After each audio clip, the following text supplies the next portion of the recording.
제주 30대 여성 장미란 씨 실종 사건을 허위로 셀프 종결 처리한 경찰관 부경장이 구속됐습니다. 부경장이 처리한 사건을 전수조사하고 있는 경찰은 허위 종결 의혹이 있는 사건을 다수 발견했다고 하는데요. 취재기자 연결해 자세히 알아보겠습니다. 고재형 기자. 네, 제주 취재본부에 나와 있습니다. 네, 먼저 상황 정리부터 해주시죠. 지금 이 경찰관이 결국 구속이 된 거죠? 네, 그렇습니다. 제주 서부경찰서 소속 30대 부모 경장인데요. 어제 저녁 제주지법에서 구속영장이 발부되면서 결국 구속됐습니다. 사실 부경장은 하루 전인 지난 24일 체포 적부심이 인용되면서 한 차례 풀려났습니다. 법원이 당시 긴급체포 요건을 갖추지 못했다고 판단한 건데요. 하지만 구속영장까지 피하지는 못했습니다. 어제 법원은 도주와 증거인멸 우려가 있다는 이유로 구속영장을 발부한 겁니다. 적용된 혐의도 단순한 직무유기에 그치지 않는데요.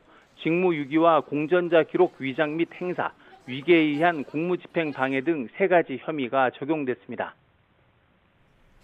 네, 장미란 씨 시신은 발견 당시 일부 백골화가 진행되는 등 부패가 심했다고 하는데 신원 확인은 어떻게 이루어졌습니까? 네, 장미란 씨는 실종 104일 만에 제주시 한림읍의 한 야자수 농장에서 시신으로 발견됐는데요. 부패가 심하게 진행돼 지문이 소실된 상태여서 법의관이 치아를 감정했다고 합니다. 그 결과 장미란 씨와 일치한다는 소견을 받았는데요. 전문가 의견 들어보시죠.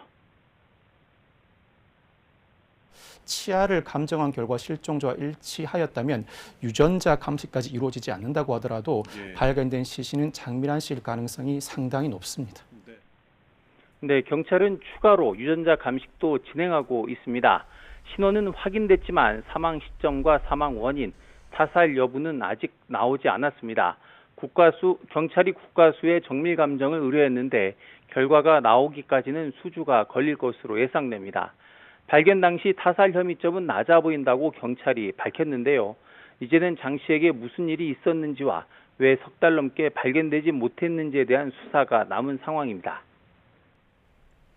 네, 그런데 이 경장이 담당했던 다른 실종 사건에서도 허위 종결 사례가 확인됐다고 하는데 298건, 이 전수조사는 어느 정도 진행됐습니까? 네, 부경장은 지난 5월 장미란 씨의 실종 신고를 접수한 뒤 실제로 안전 여부를 확인하지 않고도 교통사고 사망 코드를 입력해 사건을 종결한 것으로 알려졌습니다. 부경장이 담당했던 또 다른 실종 사건인 60대 남성의 경우 연락이 됐다며 소재 확인이라고 입력해 허위 종결한 게 확인됐는데요. 해당 실종자는 가족이 다시 신고한 다음 날 백골 상태로 발견됐습니다. 이런 가운데 경찰은 부경장이 처리했던 실종 신고 298건 가운데 10건 정도는 허위로 종결했을 가능성이 있다고 의심하고 있는데요. 특히 숨진 채 발견된 장미란 씨와 60대 남성처럼 아직 실종자와 연락이 되지 않는 경우가 최소 3건 정도는 있는 것으로 알려졌습니다. 경찰은 이 같은 내용을 국회 행정안전위원회 회의를 앞두고 일부 의원실에 확인해 준 것으로 파악됐습니다. 하지만 경찰은 298건에 대한 현황을 아직 파악하는 중이라면서 구체적인 상황을 정확히 확인한 뒤 공식적인 결과를 내놓겠다는 입장입니다. 지금까지 제주에서 YTN 고재영입니다.